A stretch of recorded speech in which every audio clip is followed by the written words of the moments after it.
بسم اللہ الرحمن الرحیم۔ السلام علیکم۔ آج کی ویڈیو میں ہم اسلامیت کے تفصیلی سوالات کے جوابات دیکھیں گے، تو چلیے سٹارٹ کرتے ہیں۔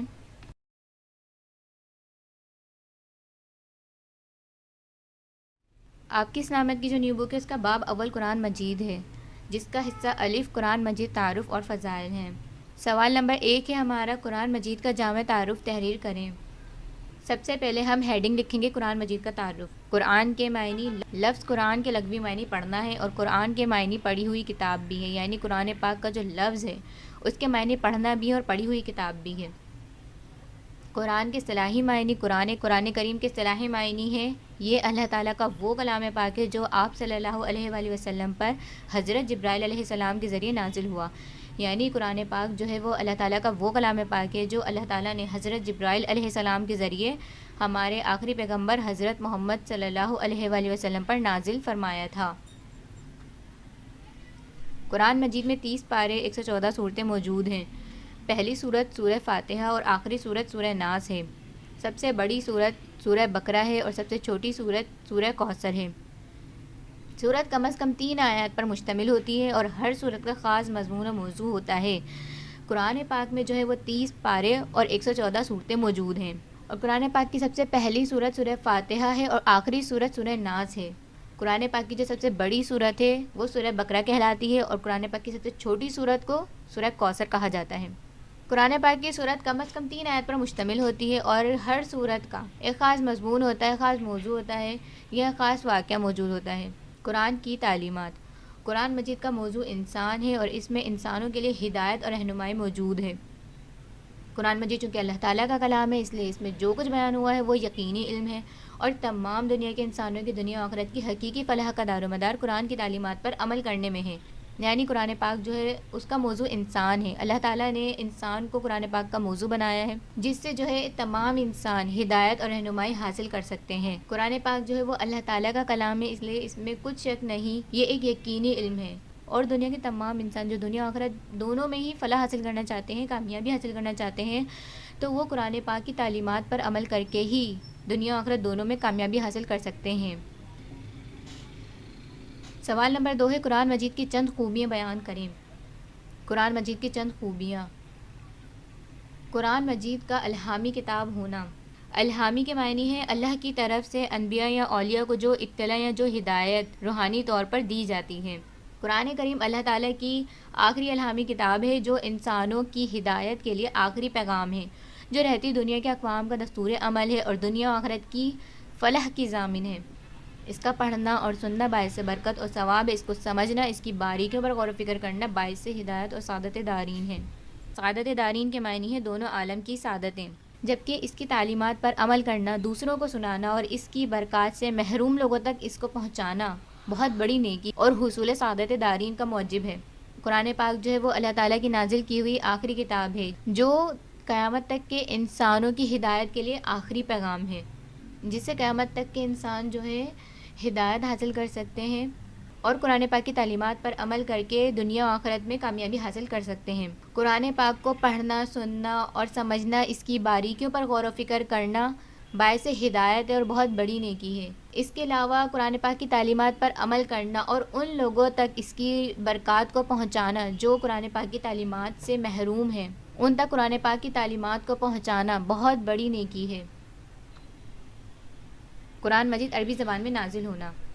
قرآن کریم میں ارشاد باری تعالیٰ ہے، ہم نے اس قرآن کو عربی زبان میں نازل کیا ہے تاکہ تم لوگ سمجھ سکو۔ قرآن کریم اللہ تعالیٰ کا وہ کلام ہے جو صدیوں سے اسی طرح پڑھا جا رہا ہے جس طرح وہ اپنے نزول کے وقت پڑھا جاتا تھا، جس کا خاص سبب اس کا عربی زبان میں ہونا اور خاص طرز بیان ہے۔ قرآن پاک میں اللہ تعالیٰ خود ارشاد فرما رہا ہے کہ اللہ تعالیٰ نے قرآن پاک کو عربی زبان میں نازل فرمایا تاکہ لوگ جو ہیں وہ آسانی کے ساتھ سمجھ سکیں، اور اللہ تعالیٰ نے قرآن پاک کو جس حالت میں نازل فرمایا تھا آج تک وہ اپنی اصلی حالت میں موجود ہے اور قیامت تک اپنی اصلی حالت میں موجود رہے گا، کیونکہ اللہ تعالیٰ نے خود قرآن پاک کی حفاظت کا ذمہ لیا ہے۔ انداز و اسلوب میں منفرد ہونا۔ قرآن کریم کی سب سے بڑی فضیلت یہ ہے کہ یہ اللہ تعالیٰ کا کلام ہے، یہ اپنے انداز و اسلوب میں منفرد ہے، یہ بے حد دلکش اور روح میں اتر جانے والی کتاب ہے۔ حدیث شریف میں ہے کہ حضور اکرم صلی اللہ علیہ وآلہ وسلم نے ارشاد فرمایا کہ قرآن کی فضیلت دیگر کلام پر اس طرح ہے جس طرح اللہ تعالیٰ کو تمام مخلوق پر فضیلت حاصل ہے۔ قرآن پاک جو ہے وہ تمام کتابوں میں سب سے زیادہ افضل کتاب ہے، کیونکہ یہ اللہ تعالیٰ کا کلام ہے، اور قرآن پاک جو ہے وہ اپنے انداز و اسلوب میں بھی منفرد ہے تمام کتابوں کے بنسبت۔ قرآن پاک بہت دلکش اور روح میں اتر جانے والی کتاب ہے۔ حضور اکرم صلی اللہ علیہ وآلہ وسلم نے قرآن پاک کی فضیلت کے بارے میں یہ ارشاد فرمایا کہ قرآن پاک کی فضیلت دیگر کلام پر اس طرح ہے، یعنی کہ قرآن پاک جو ہے اس کو اس طرح سے فضیلت حاصل ہے جس طرح اللہ تعالیٰ کو تمام مخلوق پر فضیلت حاصل ہے۔ اللہ پاک نے اس سے پہلے جو کتابیں نازل فرمائی ہیں، یعنی کہ ان سب کتابوں میں سب سے زیادہ افضل کتاب، سب سے زیادہ فضیلت والی کتاب جو ہے وہ قرآن مجید ہے۔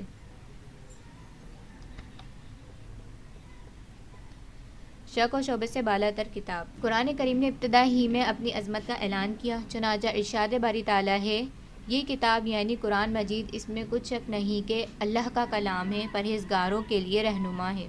یعنی قرآن پاک میں کچھ شک نہیں کہ یہ اللہ تعالیٰ کا کلام ہے، اس میں جو کچھ بھی اللہ تعالیٰ نے حکم دیا ہے وہ سب یقینی علم ہے، اور قرآن پاک جو ہے وہ پرہیزگاروں کے لیے رہنما ہے۔ سوال نمبر 3 ہے ہمارے پاس، قرآن مجید کے فضائل پر نوٹ تحریر کریں۔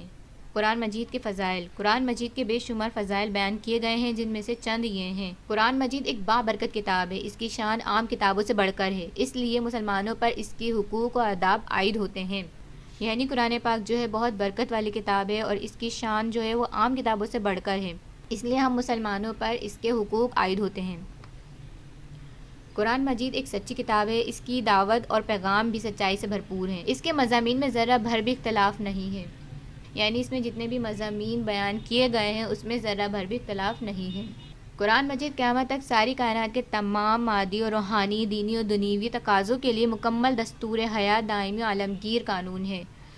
قرآن مجید جو ہے وہ قیامت تک کی ساری کائنات، سارے انسانوں کے لیے ہدایت کا ذریعہ ہے، جو ہمیں ہر لحاظ سے سیدھے راستے پر زندگی گزارنے کا طریقہ سکھاتا ہے۔ جس طرح قرآن کریم تمام کلاموں سے بہتر ہے، اسی طرح وہ انسان بھی تمام انسانوں میں بہتر ہے جو خود اس کا علم حاصل کرے اور اسے دوسروں کو سکھائے۔ یعنی کہ قرآن مجید کو جس طرح سے تمام کتابوں میں سب سے زیادہ فضیلت حاصل ہے، اسی طرح اس انسان کو بھی تمام انسانوں سے زیادہ بہتر مانا جاتا ہے جو اس کا علم حاصل خود بھی کرے اور دوسروں کو بھی اس کا علم سکھائے۔ قرآن مجید نے ان افراد اور اقوام کی کامیابی کی ضمانت دی ہے جو سچے دل سے اس پر ایمان لائے ہیں اور اس کے احکام پر عمل کرتے ہیں۔ یعنی کہ قرآن پاک نے خود اس اقوام کی، اس افراد کی ضمانت دی ہے جو سچے دل سے اس پر ایمان لائے ہیں۔ قرآن کریم کی تلاوت بڑی نیکی ہے، اس کے ایک ایک حرف کی تلاوت پر 10 نیکیاں ملتی ہیں۔ جب انسان جو ہے قرآن پاک کی تلاوت کرتا ہے تو اس کے ایک ایک حرف پر اس کو 10 نیکیاں دی جاتی ہیں۔ رسول کریم صلی اللہ علیہ وآلہ وسلم نے ارشاد فرمایا، تم میں سے بہتر وہ ہے جس نے قرآن سیکھا اور سکھایا۔ یعنی کہ ہم سب انسانوں میں بہتر انسان وہ ہے جس نے قرآن پاک کو خود بھی سیکھا اور اس سے دوسروں کو بھی سکھایا۔